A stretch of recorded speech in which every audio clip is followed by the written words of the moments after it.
a light wind, but I wanted to show you that the greenhouse has stood up to it just fine.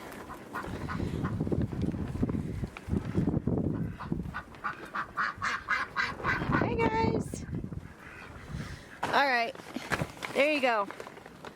Now you can see I'm not making it up. They work.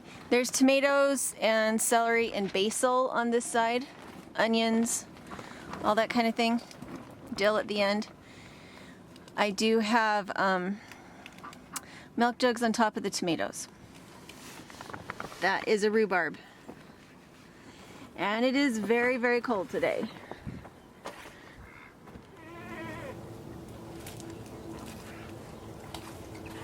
Hey guys, so this is the hotbed. I planted it in February and then I went through another round of COVID.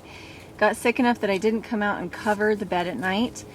And even though the sweet potatoes and the greens were doing great at -7 degrees Fahrenheit in February, the bottom heat wasn't enough to save them if I didn't come out and cover them at night. So we're starting over, and what I'm planting today is potatoes. So all my green potatoes and all my tiny potatoes that we're not going to eat. That's what I'm planting today.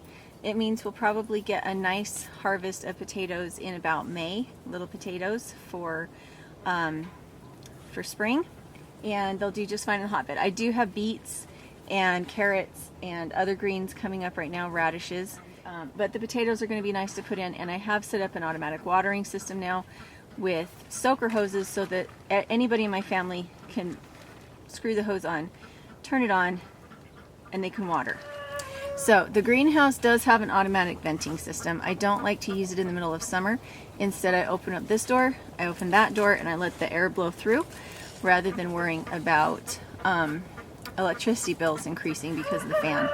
It can get very, very hot in here, even in winter, just because that's the nature of greenhouses. So this time of year, when it freezes at night and it's only in the 40s during the day outside, I have to be very careful about my venting. If I'm not going to turn that automatic venting on, I have to come out and do it myself personally, and sometimes that doesn't happen. So that's why it is nice to have the automatic venting, even though it does increase the electricity. But if I'm going to do that, I need to really increase the productivity of my greenhouse to make it worth that extra electricity. So the reason that we don't have it turned on now, the automatic venting, is because the plug is broken. John's going to see if he can get that plug fixed today, which would be awesome. And then over the next like 6 weeks, before our weather gets a little bit warmer, the automatic venting can do our job for us. So for my watering system, I used soaker hoses. I really like soaker hoses.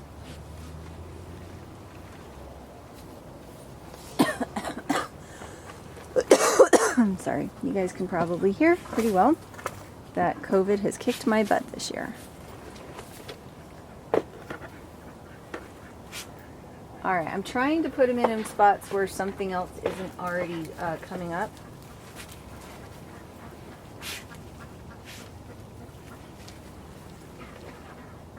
So in blank spaces, blank spots.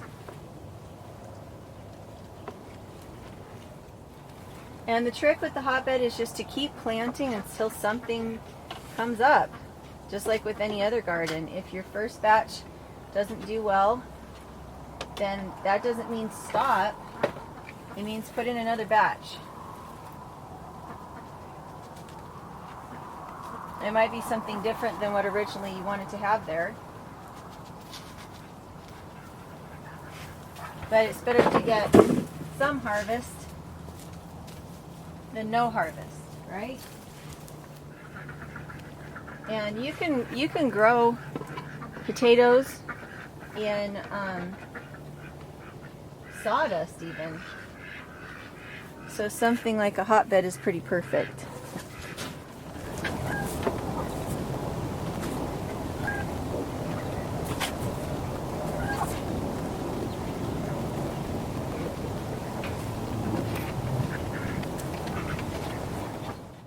So we're getting to the part of the year where the greenhouse by itself is enough.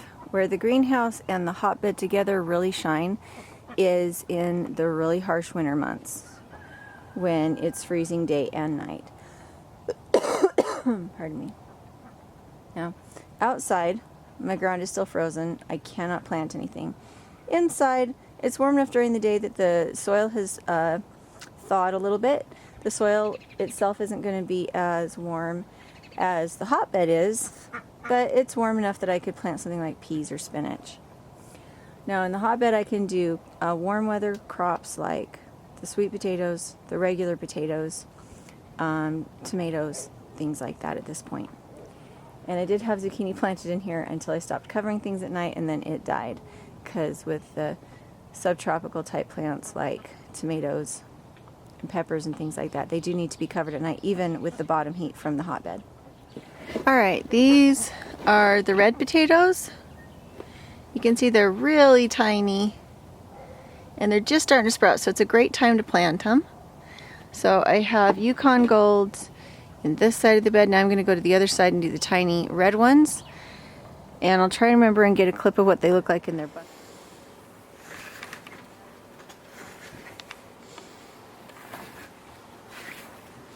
These little tiny ones are my favorite. They're so cute to plant.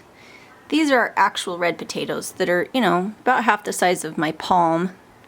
Let's see, I'll try and pull one out for you. See, good size. These were all from our garden. See if I can find you a bigger one.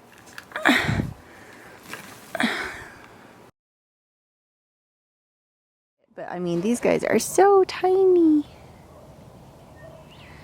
And they're just raring to go. So a hotbed is a great place to put them. Again, the last 2 years we've harvested them by the beginning of May. So little potatoes don't grow little potatoes. They're just the genetic material from which big potatoes grow. These little guys are not going to make baby potatoes. They make full-grown potatoes. And green potatoes do not make green potatoes. They make normal potatoes. The green is just from having been exposed to sunlight, and you can't eat it yourself because you'll get selenium poisoning.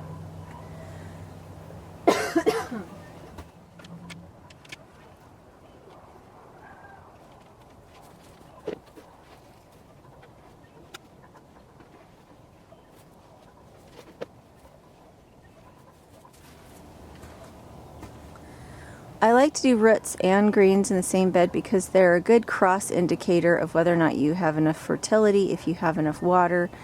At this point, the potatoes are going to be a better indicator because their roots are going to be deeper. I planted them quite deep, and so if the potatoes are ailing, I know that I need to add more water, and that'll give it enough water for the greens to be happy until their roots get deep.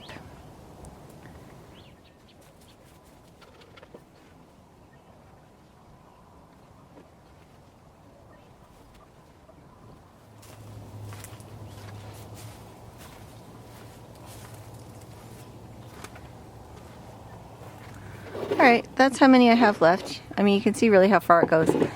I'm putting them in blank spots where other things haven't come up. And by the way, I buy my seeds, my regular seeds, by the pound from Main Street Seed and Supply. It's non-GMO seed. The reason I buy so much of it is because when you're doing things like winter gardening or very, very early spring gardening, you have a lot of losses. It's better if you can garden all year round because you kind of keep conditions perfect and you kind of stay in the rhythm. When you take a break in the winter, you kind of get out of your rhythm, and that's when you have a lot of losses. So I am going to go plant the rest of these potatoes in the little greenhouse on the other side of the property. I'm going to turn this on and let it be watering while I'm in the backyard. This is how I set it up. It's on a 4-way. Everything's just turned on, so all I have to do is go into the back and turn it on. But I wanted to show you some of the things that have died. I've got a sweet potato there that died. I've got some peas that died. I've got way more peas that died. I've got squash that died. And then I have all this other stuff that I planted that's coming up, even though I killed other things. All right, here's the hotbed that we started in November. And it did heat up, but without a full-on greenhouse over it, it just couldn't compete with our really cold weather. This one is strawberries. The only reason I have the frost cloth over it is to keep the cats out of it. Cats and, you know, chickens, that kind of thing. So there's that one. And then there's that one. And then there's the greenhouse one, which has been the biggest success of all, but didn't feel like it in January.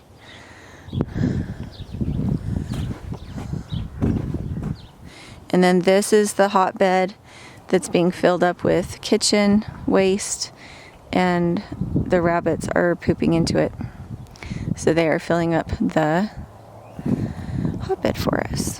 The reason that we have covers on them is because rabbits don't like super bright sunshine, and wind blowing directly on them is bad. So I know it looks totally crappy, but this keeps the wind from blowing in.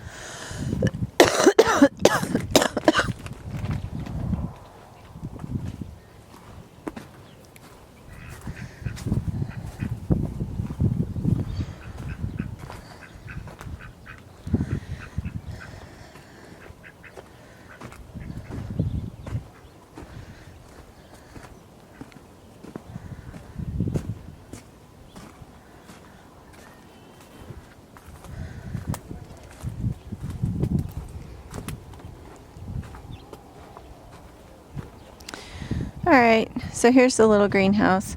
I leave this open and venting all the time. And you can see, this is the one that we've had the most success with. I have a rhubarb in the back that is being forced by the warmth during the day. We've got lots of greens in here and some wheatgrass that came up where I had some rabbits. On this side, it didn't do that. On this side, I didn't plant it as early. I planted it later, and I didn't get it as even. And so this is the one that I'm going to put potatoes into right now and give it a chance to produce something. And that's what we're going to do. And again, this is vented even at night. It doesn't have an automatic venting system. I haven't taken very good care of it, but it doesn't really seem to care. Hi guys! Alright, there you go. Now you can see I'm not making it up. They work. There's tomatoes and celery and basil on this side. Onions, all that kind of thing. Dill at the end. I do have milk jugs on top of the tomatoes. That is a rhubarb. And it is very, very cold today.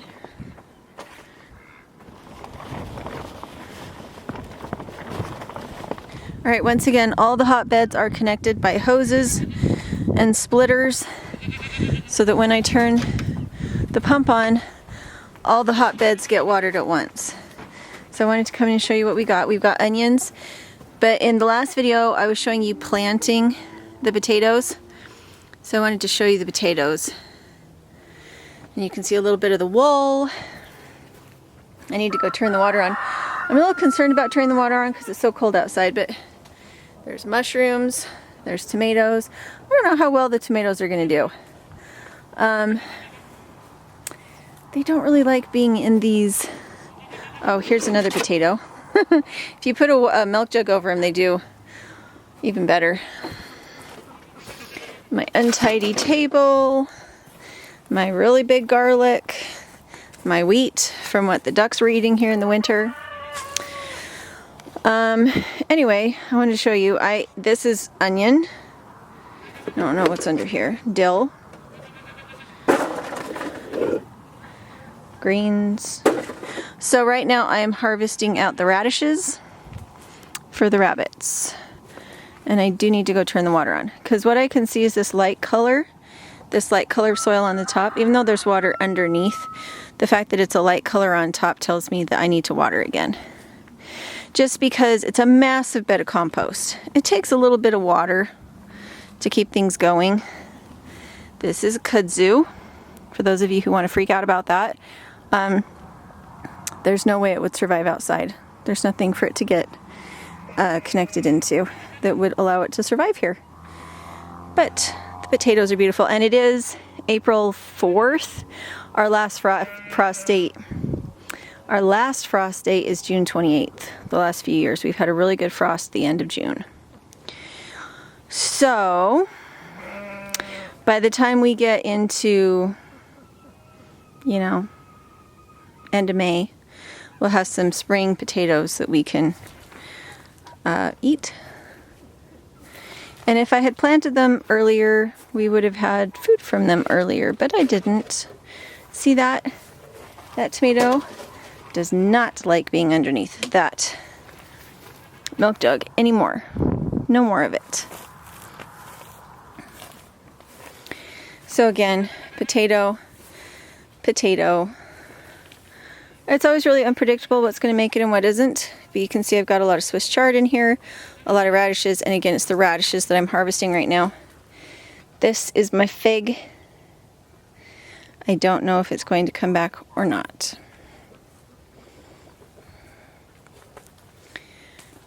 The problem in these hotbeds can be not necessarily did things get too cold, but was I able to water them? And during the winter, if I wasn't watering the bed, then it would die from dehydration, not from the cold. Anyway, thought I'd let you see this. April 4th, planted this bed in February and then accidentally killed it because I got a second round of COVID and I didn't come out and put the frost cloth on top of it. If I had just left the frost cloth on all the time, it would have totally survived, even though it wouldn't have had as much sun as it wanted. But I took the frost cloth off during a bright day, got sick, and even though I remembered to come out and do it, I didn't come out and do it. I just remembered that I needed to. So anyway, there we go. Freezing temperatures at night, frequently freezing temperatures during the day. And everything is doing just fine. And the rabbits are eating quite well off the radishes that I'm pulling.